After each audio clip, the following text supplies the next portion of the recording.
Bienvenidos, muy buenos días, comenzamos Sana que Sana. Qué gusto estar nuevamente con ustedes hoy para hablar en términos generales de la salud mental.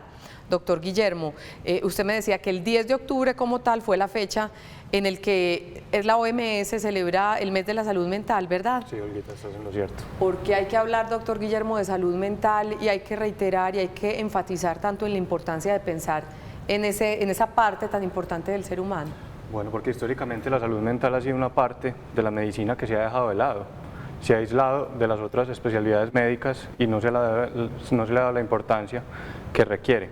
Ahora, con los medios de comunicación, con el acceso a las redes sociales que tenemos todos, se ha creado como una alerta, una preocupación de toda la comunidad y de todos los que trabajamos con la salud mental, porque han aumentado mucho los casos relacionados con las enfermedades principales en salud mental. Han aumentado mucho los casos de las enfermedades y de los suicidios y de las complicaciones propias de estas enfermedades. Hace poco hablaba con un psiquiatra que se llama Cristian Vargas, no sé si usted de pronto lo ha oído nombrar, es espectacular. Hablábamos de ansiedad generalizada, en particular hablamos de eso que es uno de los diagnósticos, ¿cierto? Y me decía que era, hablando de redes sociales, que era muy importante que esas figuras públicas, que esos influenciadores estén hablando en voz alta sobre sus diagnósticos para que la gente entienda que eso le pasa a cualquier persona y que no es vergonzoso, ¿verdad? Claro que sí. Porque ese es uno de los asuntos que genera pena, decir y buscar ayuda para los temas de salud mental. Yo les presento a mi invitado, él es el doctor Guillermo Soto Vega, médico de dónde, doctor Guillermo? Soy médico de la Universidad de Antioquia. De la Universidad de Antioquia, y en este momento está en el tercer año de psiquiatría. Sí, de la especialización en psiquiatría también en la Universidad de Antioquia. ¿Y eso por qué psiquiatría, doctor Guillermo? Pues yo lo tenía muy claro desde que iba más o menos en la mitad del pregrado de medicina. Me había llamado mucho la atención pues, los temas que había alcanzado a ver con los profesores, la forma de abordar de los pacientes psiquiátricos y lo complejo que son en muchos casos las entrevistas con muchos de los pacientes psiquiátricos que alejan a muchos de los médicos de la atención de los pacientes con alguna enfermedad psiquiátrica. Entonces se quedan muy solos. Muy solos. Y cuando hice el año rural en un municipio pequeño de acá de Antioquia, me encontré con que muchas de las personas que estaban allá nunca habían consultado por psiquiatría, nunca habían tenido acceso ni siquiera a psicología y tenían muchos síntomas físicos que se podían explicar, pues podían estar desencadenados también por enfermedades mentales no tratadas. Perfecto. Doctor Guillermo, pues adelante, sentémonos y aquí conversemos con estas dos damas que nos van a ayudar a comprender eso. La misión de este programa, Guillermo, Fabiola y María, es esa, que todos comprendamos que la mente y las emociones se pueden enfermar como se enferma el cuerpo. Siempre hemos puesto un ejemplo, a los pacientes diabéticos, los pacientes hipertensos son pacientes crónicos que toda la vida van a tener que estar ayudándose de diferentes maneras para estar bien. Eso es lo que queremos que todos entendamos y que no es vergonzoso tener depresión, tener esquizofrenia, tener ansiedad, cualquier tipo de este tipo de diagnósticos no debe generar vergüenza, debe generar el deseo de alzar la mano y buscar ayuda. Yo les presento a María Echavarría de Asanafe. María, ¿cómo estás? Muy bien, gracias. Ella hace parte de Asanafe, que es la Asociación Antioqueña de Amigos, Familias y Personas con Esquizofrenia, y la trajimos aquí en su papel de cuidadora porque queremos mirar ese tema de la salud mental desde todas las esferas. Ella como cuidadora va a tener mucho que aportarnos, ¿cierto? Claro que sí. Fuiste cuidadora de una persona con esquizofrenia. Soy cuidadora. Eres cuidadora actualmente. Bienvenida, María. Muchísimas gracias. De tu mano aprenderemos mucho. Y también está con nosotros la psicóloga Fabiola Bastidas. Bienvenida, Fabiola, ¿cómo estás? Muy bien, muchas gracias por la invitación. Una relación muy cercana con los temas de salud mental. ¿Por qué, Fabiola? Llevo 15 años trabajando en salud mental. Desde pequeña mi gran sueño fue trabajar por la salud de las personas. Tengo como esa vocación. Y bueno, en Envigado encontré esa oportunidad, me ingresé al Centro de Salud Mental como psicóloga y ahí me quedé trabajando y todavía sigo trabajando con el grupo de apoyo para pacientes con enfermedad psiquiátrica deteriorante, entre ellas esquizofrenia. Esquizofrénica. ¿Cuáles son, doctor Guillermo, los diagnósticos más comunes en materia psiquiátrica, en materia mental? Bueno, si hablamos de frecuencia, los trastornos de ansiedad en general y los trastornos depresivos serían los que con mayor frecuencia nos vamos a encontrar en una consulta médica general y en una consulta especializada de psiquiatría.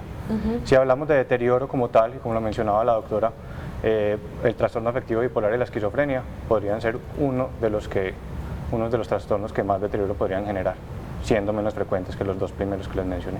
Y sigue habiendo mucha vergüenza y mucho temor de buscar ayuda, y así en programas como este de pronto la gente se identifique con bastantes de los síntomas que hablamos, a la gente le da miedo consultar. Siguen relacionando enfermedad mental con locura, ¿no? Claro que sí. ¿Qué decir frente a eso, doctor Guillermo? Bueno, eso está arraigado en nuestra cultura y es algo que ha hecho parte de la historia de la humanidad, pues desde siempre. La locura está estigmatizada. El término locura inicialmente no se refería a como lo utilizamos ahora, como algo peyorativo o estigmatizante. ¿A qué se refería, pues? Se refería a las enfermedades mentales como tal, con sus manifestaciones, con sus complicaciones y al tratamiento que se les podía dar en esa época. Ajá. Pero no como para señalar, alejar. Perfecto. O excluir a estas personas. Ahora hemos notado que las consultas han aumentado, la vergüenza ha disminuido, Qué bien. precisamente por la información que ya podemos dar a la comunidad con todos estos canales de comunicación y medios de comunicación que tenemos disponibles. Y esto nos ha ayudado mucho que las personas concienticen que no es un motivo de vergüenza, no es un motivo de pena, es algo que nos puede suceder a cualquiera, en cualquier momento de nuestras vidas, porque hay enfermedades que se manifiestan en diferentes etapas de la vida. Y eso también es importante tenerlo claro, porque los papás pueden estar pendientes de muchos niños que pueden presentar síntomas y llevarlos a consultar. Y desde pequeños inculcarles que la psiquiatría, la psicología está a su alcance, está en sus manos, y cuando sean adultos no van a tener estas dificultades para consultar nuevamente. Perfecto. María, ¿cómo ha sido la experiencia? Antes, ella es cuidadora de una hermana, ¿no? Mi cuñada. De tu cuñada. Antes de eso no habías tenido como ninguna relación con diagnósticos relacionados con la salud mental. ¿Cómo ha sido ese proceso? Bueno, el proceso ha sido muy difícil, pero a la vez enriquecedor. La verdad es que uno no se preocupa por estos temas hasta que toca a nuestra puerta de la casa. Así es. ¿Sí? Entonces uno pues sí escuchaba hablar pues de los locos, como dice el doctor, de los manicomios. Uno sabía que existían, pero nunca se había interesado por estos temas. Cuando le toca a uno es cuando uno, o sea, lo coge desprevenido, sin saber qué hacer y ni para dónde mirar, ni a dónde pedir ayuda. O sea, de verdad que ha sido un aprendizaje constante. Importantísimo el apoyo familiar, es determinante el apoyo familiar. Entonces, como familia, puedo pues contar de primera mano que nosotros nos constituimos en la primera red de apoyo para ellos. Somos la primera red de apoyo. Y convertirnos como en el motor que los impulsa y les dice si se puede, porque en la mayoría de los casos, al recibir el diagnóstico, tanto el paciente como la familia cree que la vida se acabó, que la vida termina con el diagnóstico. Entonces, como experiencia, sé que la vida no termina con el diagnóstico y que el apoyo familiar, ese entorno amoroso, es muy importante fortalecerlo para lograr la recuperación de ellos. Perfecto. Por un lado hay esa concepción, Fabiola, de que se da un diagnóstico relacionado con salud mental y la vida se acabó, como lo dice María. Y por el otro lado también está en que muchos familiares o la sociedad en general niegan que eso sea posible, es decir, como no es una enfermedad que duele, que es, digamos, la física, la como tal, la tangible, se está inventando, se está haciendo, pero esta persona lo tiene todo porque tiene depresión, pero perdón. En la vida real, ¿tú has visto eso? Que la gente no crea y no le dé la suficiente importancia a las enfermedades mentales, Fabiola. Desde mi experiencia, nosotros hicimos algo en el municipio de Envigado, y era que íbamos casa a casa y encontrábamos muchos casos. Y sí, y se dan dos extremos. Uno es el maltrato u otro es la sobreprotección. Entonces, pobrecito, no puede, entonces le llevo el desayunito a la casa, no lo dejo opinar en nada, o al contrario, entonces viene el maltrato, ¿cierto? Es que se está haciendo, para unas cosas está enfermo, pero para otras cosas usted es muy vivo, y entonces se empieza a maltratar de muchas maneras. Ajá. Se dan los dos extremos. ¿Qué decir frente a eso? ¿Qué reflexión podemos hacer frente a esas realidades? Desde mi experiencia parto que todo es educación, lo que decía el doctor, todo parte desde la educación, porque digamos yo llevo 15 años con este grupo de apoyo, que son los mismos, que le llama mucho la atención, porque este grupo es único en Colombia, es porque permanecen ahí, personas que permanecían más en el hospital mental 4 o 6 meses y que hace más de 15 años, póngale, no se volvieron a hospitalizar. Entonces, ¿qué hace que se mantengan? La educación de parte y parte, ¿cierto? O sea, educar al paciente en qué es lo que tiene, qué es lo que pasa con él, enseñarle que es una enfermedad, que la aprenda a aceptar, igual que a la familia, que es importantísimo, ¿cierto? Porque cuando ellos conocen, se van tranquilizando, porque cuando no conocen de la enfermedad es que se presentan todas estas problemáticas. Segundo también es que el paciente aprenda a expresar, porque el paciente no se lo escucha, ¿cierto? Como es el enfermo, entonces se lo deja a un lado, que aprenda a expresar sus emociones, sus pensamientos, sus motivaciones, todo lo que le angustia en la vida. Y lo otro es enseñarle a estos pacientes estrategias de afrontamiento a 4 niveles, ¿cierto? Biológico, que aprendan a conocer sus medicamentos, a algunos a responsabilizarse de ellos, porque a veces hay adherencia, a veces no, y ahí es donde fracasa, ¿cierto? Cualquier tipo de tratamiento. Entonces toca educar a la familia y al paciente, ¿por qué? Y desmitificar de que entonces eso lo va a embobar más, de que eso va a estar peor con los medicamentos, sino que es una ayuda y para qué sirven realmente estos medicamentos.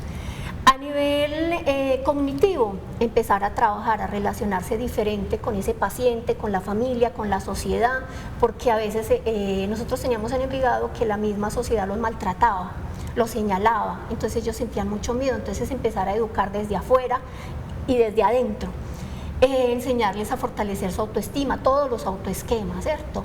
Empezar a nivel físico, a que adopten hábitos saludables frente al sueño. Ellos tienen que acostarse a ciertas horas, descansar, también la alimentación, enseñarles como todas esas habilidades que ellos creen que han perdido.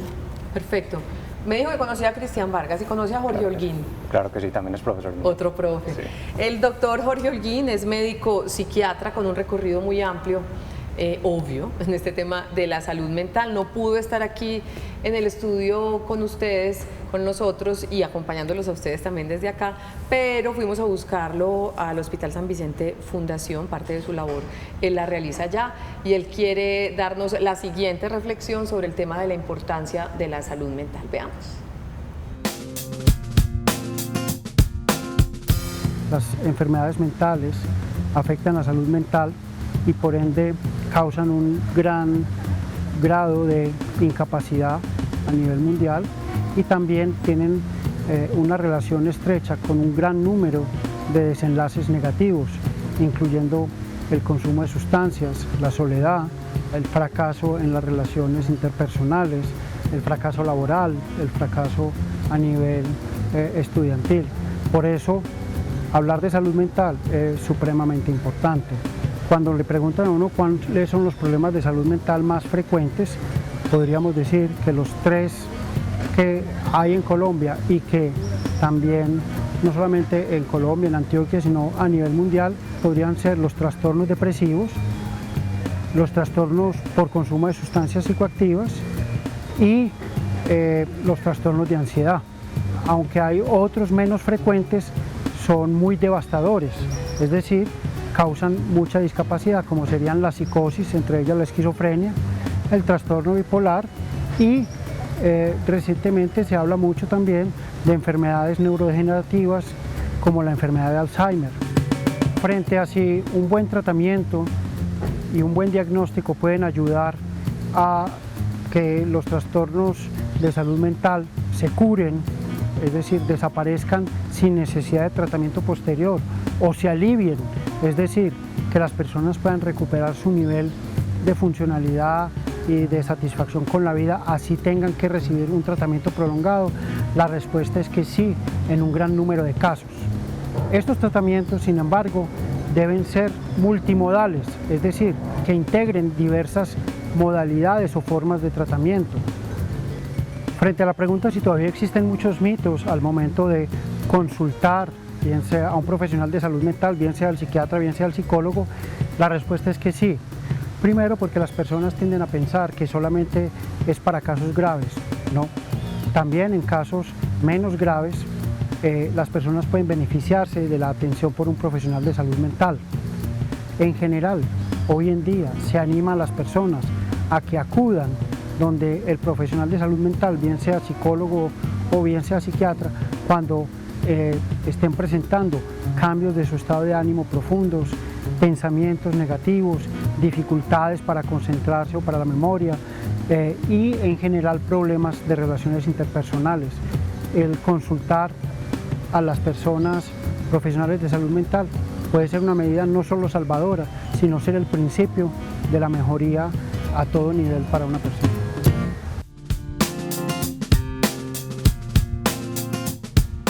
Saludos al doctor Holguín. Doctor Guillermo, ¿qué pasa en el cerebro a nivel neuronal y todo esto en una persona con un diagnóstico mental? O sea, como pensando en eso, es que sí, son enfermedades reales.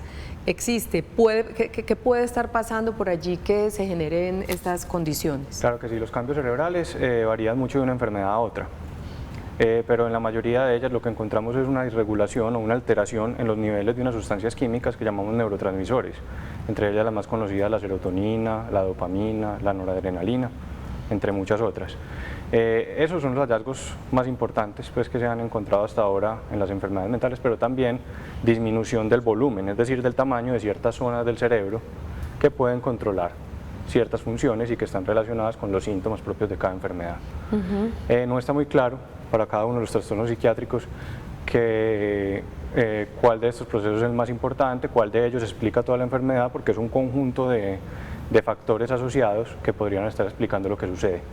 Además de eso, los factores ambientales, el apoyo familiar, las experiencias tempranas en la vida también pueden afectar la presentación de estas enfermedades, variar sus síntomas, variar la edad de inicio y variar la respuesta al tratamiento. Perfecto.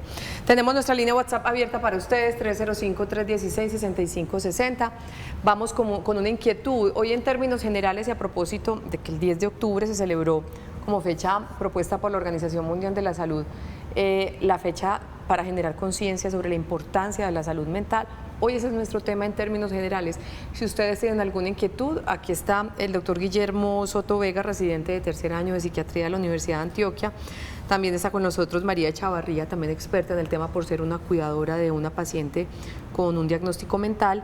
Y está con nosotros doña Fabiola Bastidas, psicóloga, muy experta en este tema de salud mental. Veamos entonces la pregunta. Buen día para ti.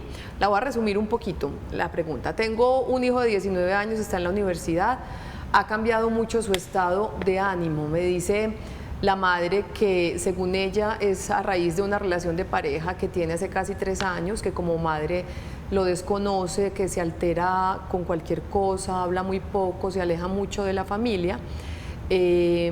Dice su madre que él no puede llevar una vida normal y tranquila cuando está mal con la novia, cuando llora, cuando se deprime. Y me gusta mucho esa pregunta porque este asunto es evidente que es un asunto relacionado con la vida de pareja, pero ¿hasta qué punto un despecho o una dependencia es un comportamiento normal? ¿Quién no ha llorado por amor, por Dios? Pero cuando ya se vuelve un asunto que lo aísla de su familia, lo aísla de sus amigos y que su vida depende solamente de si está bien o mal con la pareja, ya podríamos estar hablando, Guillermo y Fabiola, de algún trastorno más allá de lo normal de un despechito, como lo llamo yo. Fabiola. Bueno, podemos sospechar de el estado de ánimo está muy afectado, ¿cierto? Tendríamos que indagar más cuánto tiempo lleva, porque hay unos criterios para poder decir, digamos, que tiene depresión, de que sea 2 semanas, todo el día, durante todo el tiempo, que su estado de ánimo esté muy depresivo, que esté asociado, como ella dice, que ya no quiere estudiar, que ya le está dificultando relacionarse, que pierda el interés por muchas actividades. Habría que explorar un poquito más para poder como dar un diagnóstico como tal, porque a veces también los seres humanos pasamos por rupturas y eso hace que se bajone nuestro estado de ánimo, que se afecten nuestras áreas de relación, el trabajo, el estudio, pero no quiere decir que haya una enfermedad como tal. Pero hay unos criterios y es bueno como dialogar, sería bueno que consultara esta persona para poder mirar si está presentando un trastorno como tal o simplemente es un trastorno adaptativo y se va a solucionar pues fácil, no como tal un trastorno muy grave. Doctor Guillermo, ¿qué podemos decir? Claro que sí, lo más importante y lo que dice la doctora es evaluar qué tanto se está afectando la funcionalidad, porque esos síntomas los podemos tener cualquiera. Y repito, pues lo de los criterios, el tiempo es súper importante para determinar si en realidad hay un trastorno o no, pero el nivel de intensidad de cada uno de estos síntomas y qué tanto se está afectando nuestra vida diaria nos va a decir qué intervención tenemos que hacer. Perfecto, y hablando de intervención, vean esta pregunta. Buenos días también para ti. Un niño de 12 años tuvo un episodio de depresión porque la mamá le tocaba viajar a otro país. Lloró mucho, se puso como loco, destruyó todo su cuarto, luego convulsionó. ¿Qué podría haber sido? Le pasó, solo le ha pasado esto por primera vez y fue una vez. Dios te bendiga también a ti. ¿Qué podemos decir de ese tipo de comportamientos? Bueno, primero ahí no podemos hablar de depresión, estamos hablando de un momento aislado, una reacción propia de una situación estresante para este niño, que fue la ausencia de su mamá o la noticia que la mamá Si ahorita iba a lo viajar. llamábamos despecho, esto lo podemos decir la gran pataleta, por decir así. Porque Podríamos la mamá ponerle se ese va, nombre. Pero Podríamos ponerle el nombre, pero habría que evaluar si este niño ha tenido, ahí hablaban que no había tenido pues como este tipo de conductas en algún otro momento. Evaluar las convulsiones, las características de esa convulsión. No siempre todo movimiento anormal en un niño es una convulsión, eso también tendríamos que entrar a evaluarlo. Mirar las pautas de crianza, cómo se ha comportado este niño, cuál es su rendimiento académico, qué otros cambios ha tenido y qué va a pasar después de que esta mamá se vaya. Ajá. Porque los cambios a partir del viaje de la mamá van a ser mucho más importantes para poder llegar a un diagnóstico si es que en realidad lo hay. perfecto, muy bien. María, desde la experiencia que vos has tenido como cuidadora de tu cuñada, que es una paciente con esquizofrenia, ¿cuáles son las recomendaciones básicas, aparte de eso que nos decías del amor y de rodearlo, en cuanto a la cotidianidad, a la paciencia, al acompañamiento, recomendaciones básicas de qué hacer y qué no hacer para un paciente con este tipo de diagnósticos desde lo que ustedes han aprendido con ella? Bueno, ¿qué hacer? Como decía la doctora Fabiola, es educarnos tanto la familia como el usuario. Conocer sobre el diagnóstico para saber cómo manejarlo. Para estar atentos para evitar recaídas, la adherencia al tratamiento. O sea, la familia, como te decía, como primera red de apoyo, ser muy consciente de que el tratamiento es fundamental. O sea, que haya adherencia al tratamiento, que en los jóvenes es muy difícil lograr eso, porque ellos pues se quieren comer el mundo y dicen yo no tengo eso, están equivocados, yo estoy bien, entonces es de recaída en recaídas. Entonces las familias muy conscientes, igual la educación con los usuarios, evitar esos precipitantes, como decían los doctores.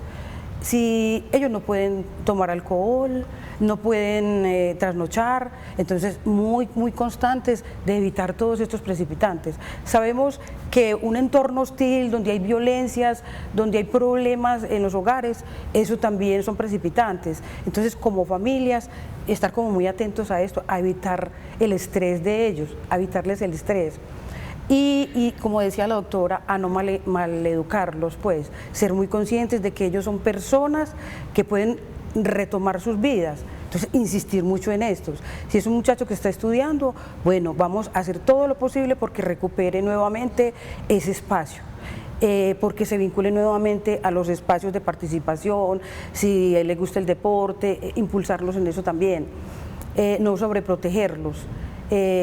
Todo esto. No cometer los errores que de pronto cometí yo inicialmente. O sea, como no sabía nada del tema, entonces decía, bueno, para que ella se distraiga, invitemos gente. Invitemos el fin de semana gente para que se distraiga, vámonos con ellas de paseo para que se distraiga, porque no sabíamos realmente qué hacer.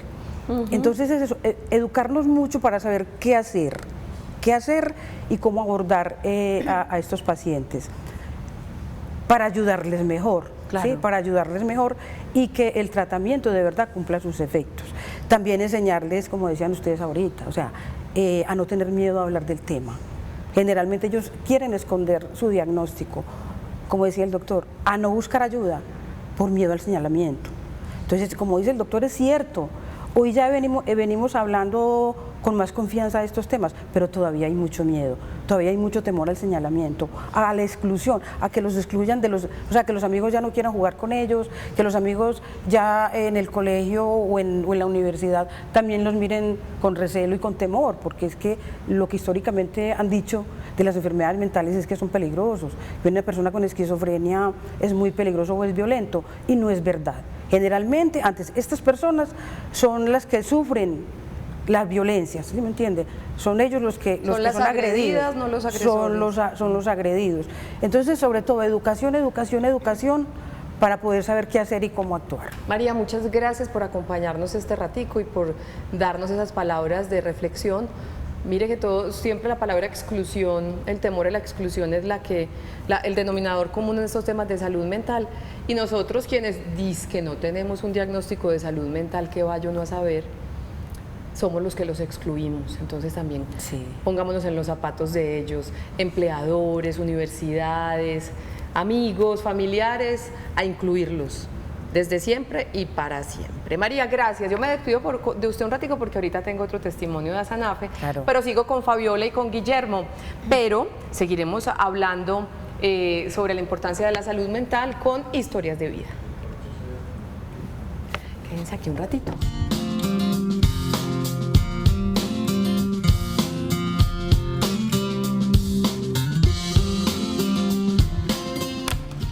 A ver, este libro que me trajeron de regalo se llama Historias de Viajeros y lo escribió un caballero que tengo aquí a mi derecha que se llama Álvaro Piedradita, ¿cierto? Sí. ¿Cómo estás, Álvaro? Muy bien, gracias. ¿De qué se trata el libro? El libro son historias... Para Olga Umaña, con mucho cariño, espero que disfrutes estas historias, pues poseen magia. Un abrazo, Álvaro. Gracias, qué rico. Con mucho gusto. Ahora sí, cuéntame. Las historias son vivencias, yo soy paciente psiquiátrico, también soy formador en salud mental, y estas historias son vivencias de ocasiones en las cuales he estado algo descompensado, entonces son como historias vivenciales, y son historias de palabras comunes o cosas comunes que la gente deja pasar por desapercibido, yo las convierto en historias y las vuelvo fascinantes. ¿Cómo así que eres capacitador en salud mental? ¿Qué tan interesante es? Sí, soy capacitador en salud mental, he trabajado en las universidades de San Buenaventura, Luis Amigó, en la de Envigado, en la cooperativa, y la palabra es capacitador, me capacito a los profesionales en formación frente a la salud mental. O sea, sabemos que ahorita los médicos generales son muy capacitados en salud mental, entonces yo me encargo de capacitarlos y saberles abrir el campo frente a un paciente psiquiátrico. ¿Y qué les dices? ¿Qué es lo básico que ellos como médicos y nosotros como comunidad general deberíamos aprender de un paciente con un diagnóstico mental? Sí, primero que el paciente ya no es paciente, o sea, la Asociación Mundial de la Salud está tratando de abolir la palabra enfermedad y la está tratando de convertir en condición, condición mental. Las personas con condición mental son totalmente normales. ¿Qué hago con los profesionales en formación? Los trato de capacitar para que traten de abordar en consulta a estos pacientes, que sabemos que muchos pueden llegar con episodios psicóticos, alguna depresión y todo eso, entonces ellos tienen que saber abordar en consulta. Sabemos que llegan alterados y todo esto, entonces ellos los abordan, los hacen una exploración y analizan el paciente. Tú hablas de una manera muy tranquila y lo dijiste en la entrevista, que eres un paciente con un diagnóstico mental y has logrado no solamente salir adelante, sino ayudar a través de esas capacitaciones que das a otras personas con esa misma condición. ¿Cómo ha sido esa experiencia? ¿Cómo has logrado llegar hasta donde has llegado, Álvaro? Fascinante, una experiencia muy buena. Yo empecé en el Centro de Salud Mental de Envigado como paciente, luego ya el director de la clínica, el doctor Álvaro Cárdenas, en ese entonces vio mis capacidades hace 14, 15 años.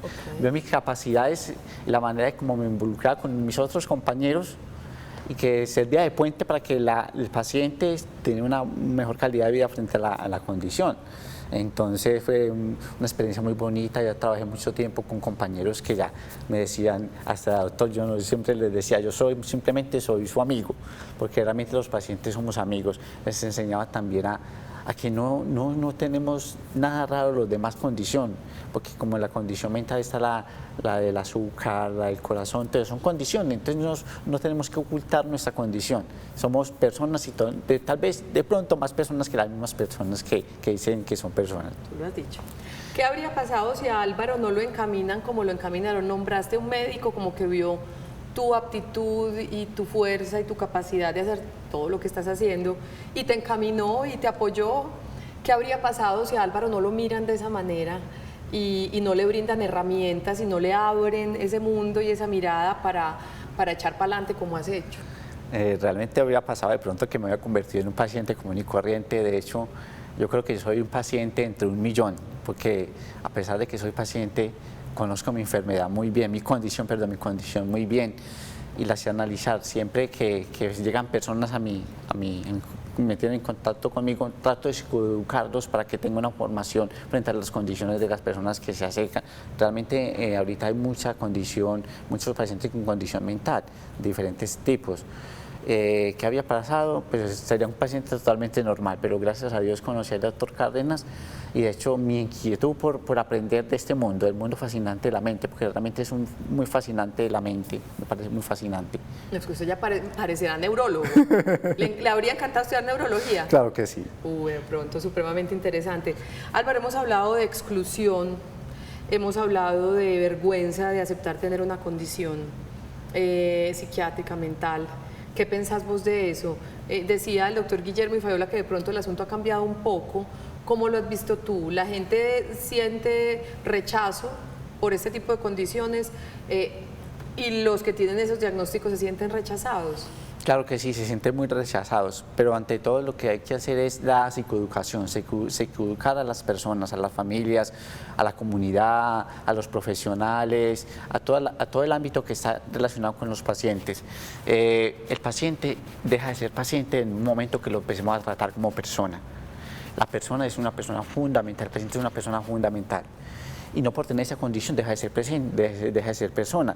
Ellos aman, ellos quieren, ellos tienen todo lo normal que tiene una persona. Van al baño, cosas así, ¿cierto? Son totalmente normales. ¿Tienen las mismas necesidades? Las mismas necesidades de una persona normal, somos normales. Y todos tenemos diferentes capacidades. Claro que sí. ¿Con o sin condición? ¿Cuál o sin condición? Física o mental. Todos tenemos diferentes capacidades y diferentes debilidades, claro que todos los tenemos. Si una familia nos está viendo y, por ejemplo, alguno de sus miembros ha sido diagnosticado recientemente con un diagnóstico mental y están muertos del miedo, ¿usted qué les diría? Primero, hay que saber llegar al paciente. El paciente cuando está en esa condición se vuelve muy aislado de las personas por la misma condición, ¿cierto? Por la misma condición muy aislado de las personas. Hay que saberlo llegar, hay que tranquilizarlo, hay que darle mucho amor y tratar de entender. Como decía la doctora Fabiola, no es que el paciente sea excluido, no, la misma sociedad lo excluye.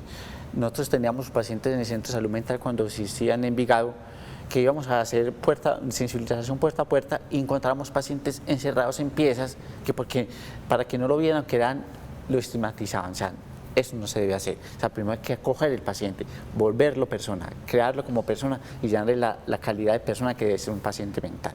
Pues Álvaro Piedrahita, gracias por estar aquí, gracias por mi regalo, el libro Historias de Viajeros. Conocer en poco tiempo entonces un poco de tu vida con estas historias maravillosas que este valiente paciente me encanta.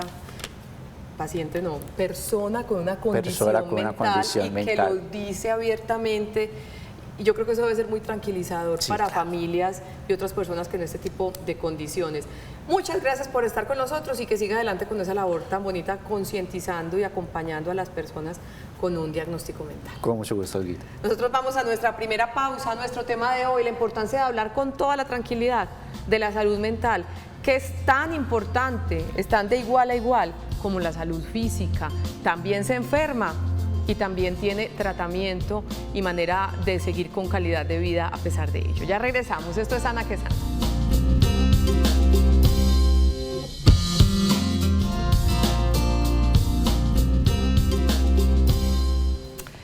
El 10 de octubre la Organización Mundial de la Salud celebró el Día de la Salud Mental por la importancia que tiene hablar sobre este tema con tranquilidad, no avergonzarse por buscar ayuda si se tiene algún diagnóstico, buscar la ayuda necesaria porque es que existen y la sociedad en general dejar de rechazar a las personas con estas condiciones y de estigmatizarlas, que yo creo que les hace tanto o más daño que la propia condición. La salud mental se refiere al bienestar emocional, social y psicológico de los seres humanos. Este influye directamente en la manera en la que sentimos, pensamos y actuamos en la vida. También está relacionada con nuestro relacionamiento con los demás, manejo del estrés y toma de decisiones. Y vea, súper taquillero, como decimos el tema aquí, muchísimas preguntas. Eso quiere decir que de verdad este es un asunto más prevalente de lo que pensamos. Buenos días, tengo un hijo de 20 años de edad, ha sido muy difícil su crecimiento, era muy inquieto. En algún momento, a los 8 años, le diagnosticaron déficit de atención con hiperactividad. Ahora es demasiado quieto, no quiere nada, se ha entrado a todos los cursos, dice que no le interesa nada, ni tener amigos, no sale de la habitación. Tiene 20 años y esta condición empezó a los 8 años. Guillermo y Fabiola, ¿qué podemos decir? Bueno, ahí es importante evaluar cómo ha sido este curso desde los 8 años hasta los 20 años que tiene ahora, porque tuvo un diagnóstico inicial de trastorno por déficit de atención y hiperactividad, probablemente haya sido medicado, no sabemos si en este momento está recibiendo algún medicamento, pero también el hecho de tener un diagnóstico a esa edad no excluye que en este momento pueda presentar otro diagnóstico más complicado o asociado pues al primero que tuvo, pero no lo excluye. Entonces sería muy importante que esa familia consultara, porque los síntomas que tiene pueden estar explicados por algún medicamento, por alguna situación vital que tenga en este momento que lo esté afectando, o porque en realidad sí configuran un trastorno mental. Porque Fabiola, como psicóloga, no es como la conducta más usual que un muchacho de 20 años solo quiera estar en su habitación y no quiera socializar. Esa no es una conducta, digamos, la esperable para ese momento de la vida. Habría que mirarlo, ¿no? Que consultar. Importantísimo evaluar porque no es normal, no es normal. A esa edad se quieren comer el mundo, están muy funcionales, entonces llama la atención ese cambio y ya hay un antecedente de que tuvo hiperactividad, de pronto no fue tratada o no sabemos, estas enfermedades a veces van avanzando, entonces es supremamente importante evaluar para que él y su familia puedan rápido empezar un tratamiento y tengan calidad de vida. Bueno, y les presento a un nuevo invitado que está con nosotros en Sana que Sana. Ya habías estado con nosotros una vez, él es Luis Villegas y él también es miembro de ASANAFE. Yo siempre miro el pastel porque es larguito, Asociación Antioqueña de Amigos, Familias y Personas con Esquizofrenia. Saludamos a doña Josefina, que finalmente fue la autora intelectual de este programa. Ella fue la que me escribió, me dijo: Olguita, usted no puede dejar pasar octubre sin hacer un programa sobre la salud mental. Gracias por ese dato, mi querida Josefina, y un abrazo. Bueno, ¿cómo va tu vida, Luis? ¿Cómo va SANAFE? Cuéntanos un poquito de ese grupo de apoyo tan importante para los pacientes con esquizofrenia y sus familias. Sí, muchas gracias por invitarnos de nuevo. Bueno, la asociación va muy bien, vamos en rumbo, digamos, ya al año 2020, que vamos pues con los planes que tenemos pensados para seguir. Y yo quería así invitarlos pues que cualquier inquietud que tengan nos llamen o nos busquen pues por nuestras redes, por ASANAFE. Es un apoyo muy grande el que ustedes le dan a las familias y a los pacientes, allí que encuentran ellos. Sí, claro, ellos como grupo de apoyo que nosotros manejamos, ellos se encuentran en un lugar donde digamos que se encuentran con sus pares también pues, y un hombro no sobre el cual llorar, sino un hombro sobre el cual apoyarse, un hombro sobre el cual apoyarse. Digamos que la asociación ha ido creciendo, digamos que en número un poco, pero también creo que estamos creciendo en cuanto a los profesionales que nos acompañan, en cuanto a los medios. Y es importante el grupo de apoyo, claro, nosotros no sustituimos el papel de los psiquiatras ni sustituimos el papel de la familia, pero llegamos ya en ese tercer nivel, luego de que el paciente pasa por la etapa de hospitalización y el acompañamiento familiar. Nosotros ya entramos a ese nivel donde el paciente encuentra un apoyo y también con los programas que ofrecemos. En ese momento ofrecemos el programa Artesanar. Artesanar, sí. Sanar con el arte. Sanar a través del arte. Ahí los chicos pues se encuentran en un lugar donde comparten. Lo importante es el hecho de compartir entre pares, ¿no? No es tanto, digamos, que la psicoterapia o la salud ocupacional, porque también es difícil que encontremos programas que sean productivos para ellos. Estamos en esa búsqueda, ¿no? de buscar programas que sean productivos, más que todo que les beneficie a ellos económicamente. Y para eso estamos mirando con instituciones, digamos, del sector privado o público, privado, alianzas, pues nos estamos moviendo y para el 2020 creo que va a ser un año muy bueno en ese aspecto. Qué rico, Luis. Rápidamente, antes de ir a corte, Fabiola, tú has hablado de un grupo de apoyo que tienes hace ya ratito en Envigado. ¿Nos cuentas grosso modo si la gente puede, otras personas pueden empezar a asistir? Bueno, este grupo funciona hace 15 años, nació en el Centro de Salud Mental del municipio de Envigado. Cuando liquidaron en el 2015 esta institución, lo adoptó la Biblioteca José Félix de Restrepo en Envigado. Funciona todos los días martes, de 8 de la mañana a 4 de la tarde. Siempre ha sido el mismo horario. Allí les brindamos un proceso pues, de rehabilitación integral al paciente y su familia. ¿Qué le enseñamos al paciente? A través de la terapia grupal, terapia ocupacional y capacitaciones para la familia y a veces intervenciones a nivel del barrio donde viven con sus problemáticas. ¿Con cualquier tipo de salud mental? No, el grupo está focalizado a esquizofrenia. Perfecto. Y otro tipo pues asociado a esquizofrenia. Perfecto. Nosotros vamos a nuestra segunda pausa. Hoy en Sana que Sana nuestro tema es la salud mental. Regresamos en instantes, ya volvemos.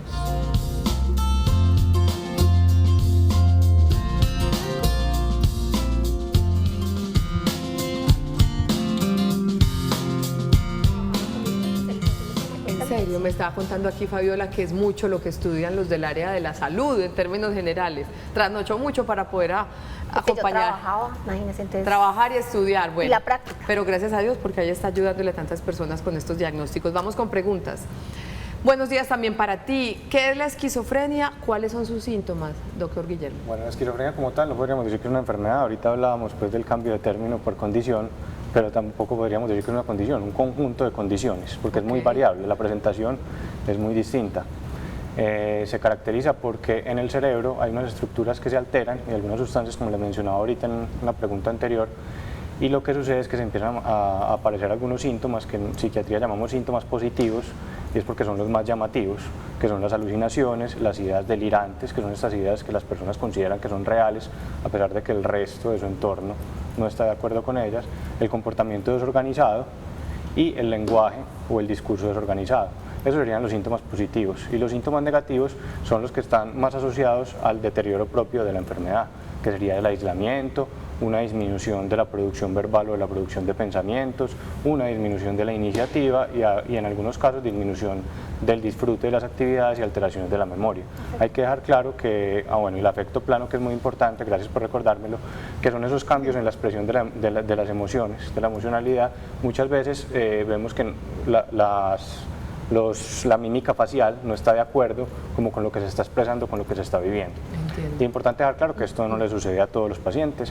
Algunos síntomas tienen que estar presentes para hacer el diagnóstico, pero no todos los pacientes presentan los mismos síntomas. Perfecto, rápidamente, doctor Guillermo, este otro mensaje. Tengo un primo con trastornos psiquiátricos, es muy grosero, va al psiquiatra pero no toma las medicinas, dice que no tiene nada. ¿Será que necesita una hospitalización? La familia está agotada con esta situación. De pronto puede ser un asunto recurrente que no es en la única familia que se presenta, es un paciente psiquiátrico que no quiere tomarse su medicación, que no es consciente de su condición, de su conjunto de condiciones y que la familia obviamente está agotada. ¿Qué podríamos decir ahí? Ahí sería muy importante lo que hemos venido repitiendo y nos han contado todos durante el programa, y es la educación, tanto al paciente como a la familia. Porque entender lo que está sucediendo, entender la importancia del tratamiento y entender los cambios de síntomas que se van a ir presentando en el transcurso del tiempo, probablemente van a cambiar la intervención que la familia tenga y cambiar la agresividad y la grosería que dicen en este caso en particular. Claro que sí. Fabiola, 15 segundos para un mensajito final frente al tema de la salud mental. Que no le dé miedo a las personas consultar. Si observan algún cambio en su comportamiento, en su manera de pensar, de sentir, que están durmiendo mal, están comiendo mal, o sea, que coma mucho, coma muy poquito, que está sobre todo durmiendo muy mal al sueño, hay que prestarle mucha atención, consulten para que tengan un diagnóstico claro, puedan seguir un tratamiento y a través de la psicoeducación puedan realmente conseguir los resultados, que es una calidad de vida. Y don Luis Arbey, él me decía que quería hablar mucho de la inclusión laboral. Cuéntame sobre eso para terminar, cortico. Sí, claro. No, sería enviar un mensaje, sobre todo a los empresarios, que vinculen, que no les dé miedo vincular a personas con discapacidad psicosocial. Yo encuentro que son personas muy nobles, humildes, son personas que queremos aportarle a la sociedad como todos, ¿no? Y también pues cualquier persona que esté interesada en nuestro grupo de apoyo que se comunique con nosotros, en nuestra línea. Ahí están los teléfonos. Ahí están los teléfonos. Entonces, y las estadísticas que se manejan en el momento, digamos que solamente 1 de cada 10 personas logran vincularse laboralmente. Con algún diagnóstico psicosocial. Con el diagnóstico de discapacidad psicosocial. Entonces hay un tema ahí de exclusión mirando las cifras de desempleo en este momento. Perfecto, lo tendremos todos muy en cuenta, espero que sí. Le damos las gracias a Guillermo Soto, residente de psiquiatría de la Universidad de Antioquia, espero que vuelva a estar con nosotros, a doña Fabiola Bastida, psicóloga, a Luis Villegas, miembro de la Junta Directiva de ASANAFE, y a todos nos queda el mensaje. El tema de la salud mental hay que hablarlo sin tapujos, no hay que sentir vergüenza por buscar ayuda, es necesario que busquemos ayuda si tenemos alguna de estas condiciones. Nosotros nos despedimos, a ustedes gracias, mañana nuestro tema será prevención del cáncer de mama en Sana que Sana, chao.